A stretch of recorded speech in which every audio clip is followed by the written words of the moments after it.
Hi guys! Welcome to Dagat-Digatan Restaurant here in Alriga, inside Summit Hotel. Ito po yung, tawag dito. Ito po yung pinresent na Mira Bulaqueña. So, we're inside here. Ayan po siya. Hindi siya nagpabook? Sabi niya nagpabook siya.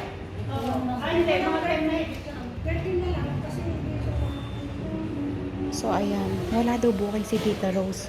Rosalinda Miranda. So, ayan po siya. Andito po kami sa Alriga, inside Summit Hotel. See guys, ganda ng view. Wala daw pong booking. Hindi po. Naka-video kayo ha. Oh, mamaya ako kayo kunin. Video lang to ha.